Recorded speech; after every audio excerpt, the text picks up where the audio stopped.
Hi everyone, this is Kamal Pawar. Guys, मैंने अभी recently CTET 2021 qualify किया है और मेरे उसमें मार्क्स आए हैं 102 और मेरा मेन सब्जेक्ट था सोशल स्टडीज़। आज मैं आपके सामने हूँ अपनी स्ट्रेटजी, अपने रिसोर्सेज, अपने कुछ मिस्टेक्स शेयर करने के लिए, जिससे आने वाले टाइम में आपके लिए सीटेट क्वालिफाई करना थोड़ा आसान हो जाए। सबसे पहले मैं बात करूँगा रिसोर्सेज की। अरिहंत की एक बुक आती है सीटेट को लेकर, मैंने वो पढ़ी थी। पूरा सीडीपी सेक्शन उसमें से पढ़ा था और हिंदी, इंग्लिश और सोशल स्टडीज़ की जो सीडीपी होती है वो भी इसमें से कवर की थी। वहीं अगर इसके अलावा की बात करूं तो इस बार स्पेशल ये था कि मैंने एनसीईआरटी को ख़ास महत्व दिया था। इस बार एनसीईआरटी मैंने खूब अच्छे से पढ़ी थी, जिससे मुझे काफ़ी हेल्प हुई और क्वालिफाई करना आसान रहा। सीटेट का अगर एग्ज़ाम देने जा रहे हैं, पेपर 1 या पेपर 2, आप एनसीईआरटी को तो अवॉइड कर ही नहीं सकते। इस बार मेरी क्या स्ट्रेटजी थी, मैंने क्या किया था, एक्चुअली मैंने इस बार एक टारगेट सेट कर लिया था कि मुझे किस सेक्शन में कितना स्कोर करना है। जैसे 30 मार्क्स की सीडीपी है तो मुझे उसमें कम से कम 20+ स्कोर करना है।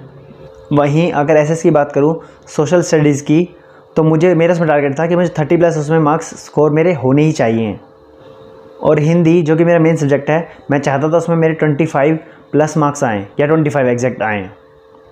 वहीं इंग्लिश की बात करूं, क्योंकि उसकी सीडीपी थोड़ी डिफ़िकल्ट होती है और 15 मार्क्स की जो इंग्लिश आती है वो आसान होती है, इसलिए मेरी कोशिश थी कि 15+ मार्क्स भी इसमें अगर आ जाएं तो सीटेट क्वालिफाई हो सकता है। आप मेरी मार्कशीट देखेंगे तो आप पाएंगे कि जो टारगेट मैंने सेट किया था वो सारा टारगेट मैंने अचीव किया है, तभी मेरा सीटेट क्वालिफाई हो पाया है। मिस्टेक्स की बात करूँ तो मिस्टेक्स मेरी खास ये रही कि पिछले 2 अटैम्प्ट्स में मैंने एक भी मॉक टेस्ट प्रैक्टिस नहीं की। दूसरी बात, मैंने एनसीईआरटी बिल्कुल पढ़कर नहीं गया। मुझे लगा कि कॉम्पिटिटिव एग्ज़ाम के लिए जो एसएससी के लिए हम पढ़ते हैं अपना, वही इनफ होगा, पर ऐसा होता नहीं है। सीटेट में वो एनसीईआरटी से उठाकर सीधा क्वेश्चन दे देता है, जो कैंडिडेट के लिए टैकल करना मुश्किल हो जाता है वहाँ पर। इसलिए एनसीईआरटी तो पढ़कर जानी ही चाहिए। लास्ट के 2 अटैम्प्ट में मैंने एनसीईआरटी नहीं पढ़ी, जिसका खामियाजा मुझे भुगतना पड़ा और मेरा सीटेट क्वालिफाई नहीं हो पाया। तीसरा मैं कहूँगा, मॉक टेस्ट देने का एक फ़ायदा ये भी है कि आप मॉक टेस्ट देने से एग्ज़ाम के दौरान जो स्ट्रेस, जो तनाव आप पर पड़ता है, आप उससे बच जाते हैं।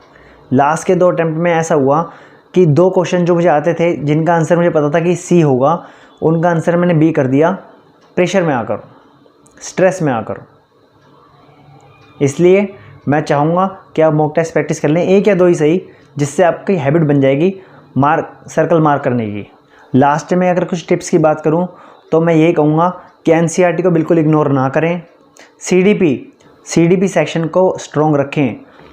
अगर आपने सीडीपी सेक्शन को अच्छे से पढ़ा है तो 30 मार्क्स आपके सीडीपी सेक्शन के और 15 मार्क्स आपके हिंदी में, 15 मार्क्स इंग्लिश में और 20 मार्क्स एसएस सोशल स्टडीज़ में कवर हो जाएंगे। तो कुल मिलाकर सीटेट में रोल हो गया सीडीपी का 80 मार्क्स का, और 80 मार्क्स का जो सेक्शन है उसको इग्नोर नहीं किया जा सकता।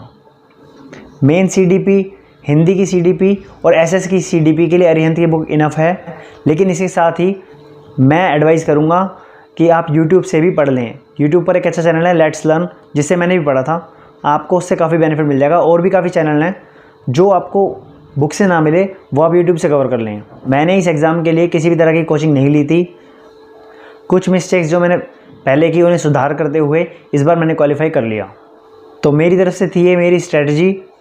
आने वाले समय के टीचर्स के लिए जो सीटेट देने वाले हैं, उनको बेस्ट विशेस।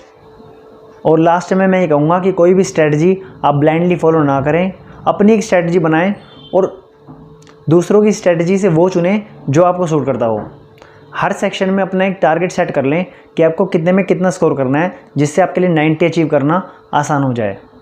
मैंने भी ऐसे ही किया था और आप मेरी मार्कशीट देखी होगी आपने पीछे, तो आपको पता चल जाएगा कि मैंने वो टारगेट अचीव किया, तभी मेरा सीटेट क्वालिफाई हुआ। इससे पहले हो रहा ये था कि मैं सीटेट दे रहा था 80 अबव, लेकिन 90 से कम।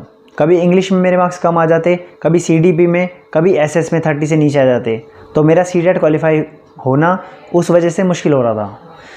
लेकिन इस बार मैंने टारगेट अचीव किया और सीटेट क्वालिफाई किया। आप भी चाहें तो ऐसा कर सकते हैं, आसानी होगी। तो मेरी तरफ से थी ये कुछ टिप्स। ऐसे ही इंटरव्यूज़ के लिए इनके चैनल को सब्सक्राइब कर लें। Thank you.